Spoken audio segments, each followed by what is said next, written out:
존경하는 44만 연수구민 여러분, 이상곤 의장님을 비롯한 선배 동료 의원 여러분, 그리고 이재우 구청장님을 비롯한 공직자 여러분, 안녕하십니까? 송도사동 더불어민주당 신선혜 의원입니다. 오늘 저는 연수구의 대표적인 랜드마크로 자리 잡고 있는 송도국제도서관이 구민들의 높은 기대에 부응하여 더 완성도 높은 이용자 중심의 복합문화 공간으로 거듭나기 위해 반드시 개선돼야 할 과제에 대해 말씀드리고자 이 자리에 섰습니다.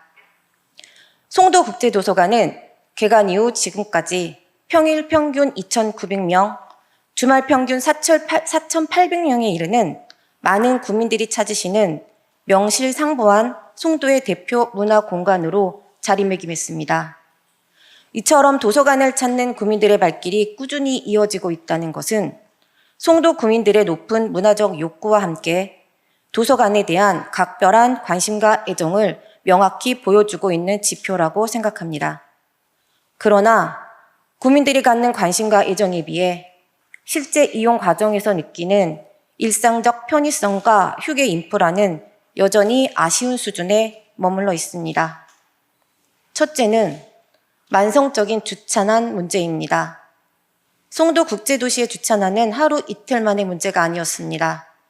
개관 전부터 지속적으로 지적되어 온 주차 문제는 개관 이후 주말 평균 5,000명에 육박하는 이용객이 방문하는 지금 점점 더 심해지고 있습니다. 특히 송도국제도서관의 주차 공간은 지하 주차장 40면, 1층 임시 주차장 36면, 총 76면에 불과합니다. 여기에 대중교통 접근성마저 낮아 주변 도로에 불법 주차장을 하지 않으면 이용하기 힘든 수준에 이르렀습니다.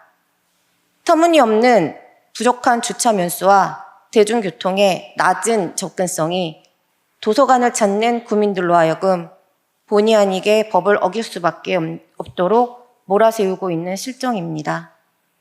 구민들께서 도서관의 불편과 스트레스를 겪고 있는 만큼 주차 공간의 추가 확보는 그 무엇보다 우선으로 선행되어야 하며 반드시 실효성 있는 추가 대책이 마련되어야 합니다. 둘째는 체류형 복합문화공간으로서 기능을 완성하기 위한 휴게 공간 마련입니다. 가족 단위 방문객이 대다수인 송도국제도서관에서 구민들이 오랜 시간 머물며 배움과 휴식을 온전히 누리기 위해서는 그에 걸맞는 최소한의 편의시설과 휴게 환경이 마련되어야 합니다. 현재 2층 휴게실은 취식이 전면 제한되어 있고 1층 카페 역시 외부 음식이 반입이 허용되어 있지 않고 있습니다. 이로 인해 가족 단위로 오고 있는 도서관을 찾는 가족들은 챙겨온 김밥이나 과일, 간단한 간식을 먹기 위해서는 외부로밖에 나갈 수밖에 없는 현실입니다. 더욱 안타까운 것은 야외 휴게 공간조차 그늘이 마련되어 있지 않아 뜨거운 햇볕 아래에서 음식을 섭취하고 그 열악한 상황이 지금까지 계속되고 있다는 점입니다. 물론 냄새나 위생 문제를 야기하는 음식물 섭취는 엄격히 제한되어 마땅합니다.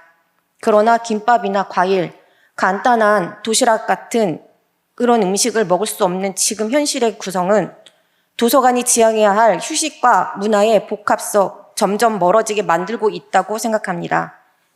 야외 휴게 공간에 친환경 그늘막, 휴게 인프라를 확충하고 1층에 별도의 소규모 취식 공간, 신설 또는 2층에 휴게실 공간 운영 라인을 정비하여 가벼운 간식, 취식이 가능한 공간으로 전환되는 정책적 대안이 반드시 필요하다고 생각합니다. 송도국제도서관이 주차하기 어려워 다시 가고 싶지 않은 곳이 아니라 매일같이 찾고 싶은 편안한 공간으로 구민들의 기억 속에 남을 수 있도록 해주십시오. 송도국제도서관을 찾은 구민들이 배움과 휴식이 조화를 이루는 공간에서 즐거운 추억을 안고 떠날 수 있도록 해주십시오. 송도국제도서관이 진정한 이용자 중심의 복합문화 공간으로 완성되길 바라며 이상으로 5분 발언을 마치겠습니다. 경청해 주셔서 감사합니다.